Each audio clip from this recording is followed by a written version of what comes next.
Muita gente acredita que, no momento em que decide andar com Deus de verdade, a vida deveria mudar automaticamente.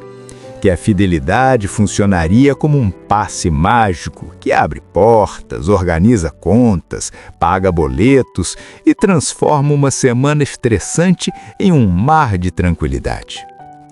Mas então vem a frustração.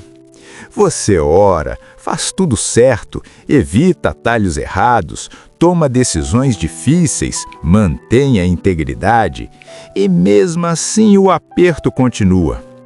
E é nesse ponto que surge a pergunta que poucos têm coragem de fazer em voz alta. Será que eu estou fazendo algo errado? Talvez não. Talvez o problema não seja a sua fé, mas a expectativa que você construiu com base em fórmulas de sucesso rápido ou naquilo que os outros dizem que deveria acontecer. Talvez você só precise olhar a situação de um jeito diferente, mais profundo e honesto. Antes de seguir, deixa um like. Ajude essa mensagem a chegar em alguém que precisa ouvir exatamente o que você está ouvindo agora. Desde o início da Bíblia, existe um padrão que quase ninguém comenta. Pessoas profundamente fiéis não tiveram uma jornada financeira linear e confortável. Abraão recebeu promessas gigantescas, mas passou por períodos de fome. José foi fiel, íntegro, obediente e acabou preso injustamente. Davi foi ungido rei e escolhido por Deus, mas passou anos fugindo, escondido em cavernas, dependendo de provisões improvisadas. Se fidelidade garantisse conforto imediato, essas histórias seriam totalmente diferentes. Mas elas não são, e isso não é um detalhe. É um padrão que mostra que ser fiel não significa ausência de problemas, mas sim enfrentar desafios enquanto mantém o coração firme. Existe uma verdade desconfortável que poucos vídeos têm coragem de dizer. Deus nunca prometeu facilidade financeira como recompensa pela fidelidade. Ele prometeu presença, direção, sustento diário e transformação interior. O problema é que nós confundimos paz com facilidade, provisão com abundância constante, cuidado com ausência de luta. Aí, quando a realidade bate, a gente acha que está falhando, quando, na verdade, talvez esteja exatamente onde precisa estar. Jesus foi muito direto quando disse que neste mundo teríamos aflições. Ele não fez exceções para quem ora mais, jejua mais ou tenta fazer tudo certo. O que ele ofereceu não foi uma vida sem pressão, mas uma vida com sentido, mesmo quando a pressão aperta. Fidelidade não remove desafios financeiros, ela redefine como você atravessa esses desafios. E isso muda tudo. De repente, a oração não é mais para que o dinheiro caia do céu, mas para que a sua perspectiva mude, para que você consiga tomar decisões sábias e para que o coração se mantenha tranquilo, mesmo na tempestade. Aqui está algo que quase ninguém percebe. Muitas crises financeiras não são sinais de abandono, mas ambientes de formação. Elas revelam o que realmente governa o seu coração.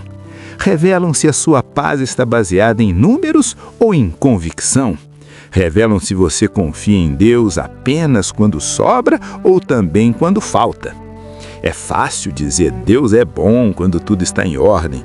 O verdadeiro teste acontece quando o orçamento aperta e você precisa escolher entre pagar uma conta ou investir em algo que você sabe que é certo. E nesses momentos, a fé deixa de ser uma ideia e se torna prática. O apóstolo Paulo escreveu algo que soa quase provocador para os padrões de hoje. Ele disse que aprendeu a estar contente em toda e qualquer situação, tanto na abundância quanto na escassez. Repare, ele não disse que gostava da escassez, nem que ela era confortável, nem que dava vontade de postar no Instagram. Ele disse que aprendeu. Isso implica processo, desconforto, repetição, amadurecimento. A paz que Paulo descreve não era financeira, era interior. E essa paz não dependia das circunstâncias mudarem, mas dele ser transformado por dentro. Talvez você esteja vivendo exatamente nesse ponto agora. Faz tudo o que pode, tenta ser correto, evita caminhos errados, mas ainda assim sente que está sempre correndo atrás, sempre no limite, sempre exausto. Isso não significa que você está fora do propósito. Pode significar que Deus está te ensinando algo que só se aprende quando não há garantias externas, algo que só se constrói quando a dependência é diária. E vamos ser honestos, se a maturidade espiritual viesse com dinheiro fácil, muita gente nunca aprenderia nada.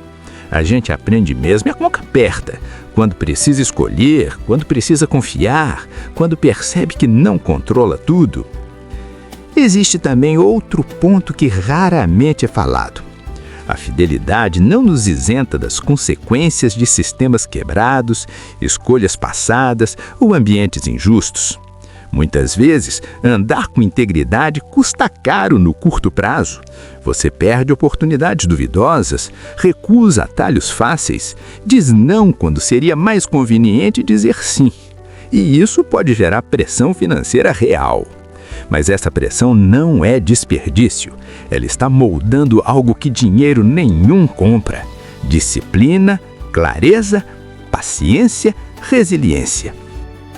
A grande virada acontece quando você percebe que Deus está mais interessado em quem você se torna do que em quanto você acumula.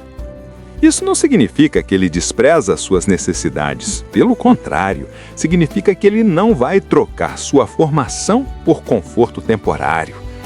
Há pessoas que, se recebessem abundância antes de maturidade, seriam destruídas por ela. Outras perderiam o senso de propósito, outras se afastariam silenciosamente da dependência que hoje as mantém vivas espiritualmente. Agora pense comigo.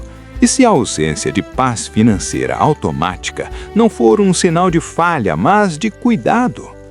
E se Deus estiver te protegendo de algo que você ainda não está preparado para administrar? E se esse período de aperto estiver te ensinando disciplina, clareza, humildade e foco, coisas que dinheiro nenhum compra? A Bíblia mostra repetidamente que Deus usa o deserto antes da terra prometida. O deserto não é castigo, é treinamento. É onde os excessos são removidos, as prioridades são ajustadas e a confiança é refinada. No deserto, o povo aprendia a depender do pão diário, não de estoques. E isso não era sobre comida, era sobre o coração. Talvez hoje você esteja pedindo paz financeira, mas Deus esteja trabalhando em algo ainda mais valioso: paz interior. Aquela que não desaparece quando as contas não fecham, aquela que não depende de controle absoluto, aquela que te permite dormir e sorrir mesmo quando as respostas ainda não chegaram. Essa paz não vem automaticamente com fidelidade. Ela é construída através dela, no meio das lutas, não fora delas. E quando você percebe isso, o peso diminui. De repente, você consegue respirar fundo, tomar decisões melhores, lidar com frustrações de forma mais tranquila. Isso muda completamente a forma de orar. Em vez de só pedir para que as circunstâncias mudem, você começa a pedir discernimento para atravessá-las. Em vez de perguntar quando isso vai acabar, você começa a perguntar o que eu preciso aprender aqui. E quando essa pergunta muda, algo poderoso acontece. Porque quando a lição é assimilada, o processo muda. Às vezes as finanças melhoram, às vezes a perspectiva muda. Em ambos os casos, você não sai o mesmo. Ser fiel a Deus não é um contrato de conforto, é um caminho de transformação e, curiosamente, é nesse caminho que muita gente descobre a verdadeira paz. Não a paz que dependa de estabilidade externa, mas a que nasce de uma confiança profunda, construída dia após dia, mesmo quando os números não fecham. Uma paz que permite sorrir, trabalhar, sonhar e agradecer, mesmo no meio das dificuldades. Uma paz que, quando você menos espera, transforma o modo como você vê a vida. Se essa mensagem fez sentido para você, deixe um comentário aqui embaixo compartilhando sua experiência. E se quiser continuar essa conversa e caminhar junto com a gente, se inscreve no canal. Não porque vai resolver tudo do dia para a noite, mas porque aqui a gente aprende a ver a vida, a fé e o dinheiro de um jeito mais verdadeiro, mais humano e mais cheio de esperança.